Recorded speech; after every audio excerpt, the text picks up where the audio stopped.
ಎಲ್ಲ ಫ್ರೆಂಡ್ಸ್ ಎಲ್ಲರಿಗೆ ನಮಸ್ಕಾರ. ಕನ್ನಡ ಲೈಫ್ ಸ್ಟೋರಿನಿಂದ ಪ್ರತಿಯೊಬ್ಬರಿಗೆ ತುಂಬ ಧನ್ಯವಾದಗಳು. ದಾಂಪತ್ಯವು ಫ್ರೆಂಡ್ಸ್ ಜೊತೆ ಟೈಮ್ ಸ್ಪೆಂಡ್ ಮಾಡಬೇಕಂತೆ ಯಾಕೆ ಗೊತ್ತಾ?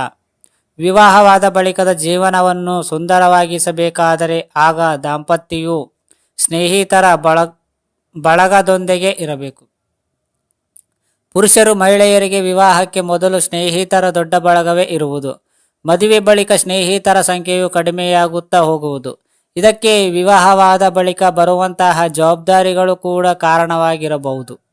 ಆದರೆ ಕೆಲವರ ವಿವಾಹದ ಬಳಿಕ ಕೂಡ ಸ್ನೇಹಿತರನ್ನು ಹಾಗೆ ಉಳಿಸಿಕೊಂಡು ಹೋಗುವವರು.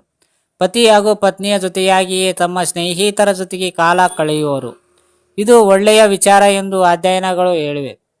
ಸಂಗಾತಿಗಳು ಜೊತೆಯಾಗಿ ಸ್ನೇಹಿತರ ಜೊತೆಗೆ ಕಾಲ ಕಳೆದರೆ ಆಗ ಅವರು ಸಂಬಂಧದಲ್ಲಿ ತುಂಬ ಸಂತೋಷದಿಂದ ಇರುವವ ಎಂದು ಅಧ್ಯಯನಗಳು ಕಂಡುಕೊಂಡವೆ. ಹಾಗಾದರೆ ಸಂಗಾತಿಗಳ ಜೊತೆಯಾಗಿ ಸ್ನೇಹಿತರ ಜೊತೆಗೆ ಕಾಲ ಕಳೆದರೆ ಅದರಿಂದ ಯಾವೆಲ್ಲ ಲಾಭಗಳನ್ನು ಸಿಗುವುದು ಎಂದು ನಾವು ನಿಮಗೆ ಈ ಸ್ಟೋರಿಯಲ್ಲಿ ತಿಳಿಸಿಕೊಡಲಾಗಿದೆ. ಸ್ನೇಹಿತರಿಂದ ಮನವು ಹಗುರ. ವಿವಾಹವಾದ ಬಳಿಕ ಹೆಚ್ಚಿನ ದಾಂಪತ್ಯವು ತುಂಬ ಚಿಂತೆಯಲ್ಲೇ ಇರುವವರು. ಅವರಲ್ಲಿ ತಮಾಷೆ ಎನ್ನುವುದು ಕಡಿಮೆ ಆಗಿರುವುದು.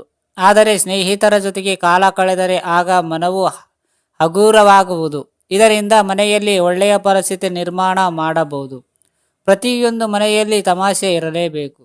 ಸ್ನೇಹಿತರ ಅಮೂಲ್ಯವಾದ ಸಲಹೆಗಳು.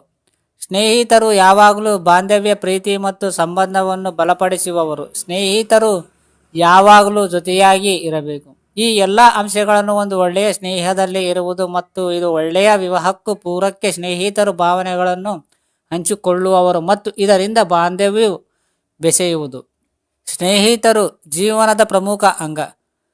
ಸ್ನೇಹಿತರು ಬಾಲ್ಯದಿಂದ ಹಿಡಿದು ವಯಸ್ಸಾಗುವ ತನಕ ಪ್ರತಿಯೊಂದು ಹಂತದಲ್ಲೂ ಇದ್ದೇ ಇರುವುದು. ಹೀಗಾಗಿ ವಿವಾಹವಾದ ಬಳಿಕ ಸ್ನೇಹಿತರನ್ನು ಮರೆತು ಬಿಡುವುದು ಸರಿಯಲ್ಲ.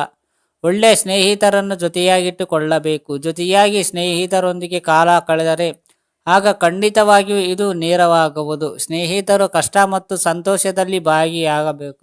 ಸಂತೋಷದ ಕ್ಷಣಗಳು ಸಂಬಂಧಕ್ಕೆ ನೇರವಾಗುವುದು. ಸಂತೋಷದ ಕ್ಷಣಗಳು ಯಾವಾಗಲೂ ಮದುವೆಗೆ ಇನ್ನಷ್ಟು ನೇರವಾಗುವುದು.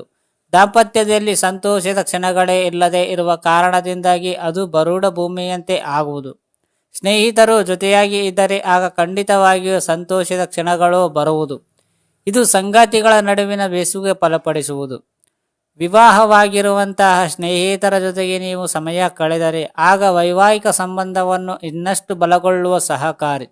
ದಾಂಪತ್ಯವು ಸಮಯ ಕಳೆದಂತೆ ಹಾಗೆ ಬೇಜಾರ ಮೂಡಿಸಬಹುದು. ಹೀಗಾಗಿ ಕೆಲವೊಂದು ಸಲ ಸ್ನೇಹಿತರ ಜೊತೆಗೂಡಿ ಹೊರಗಡೆ ಪ್ರವಾಸ ಕೈಗೊಳ್ಳಬಹುದು ಅಥವಾ ಕುಟುಂಬದವರ ಜೊತೆಗೆ ಪ್ರಯಾಣ ಹೋಗಬಹುದು.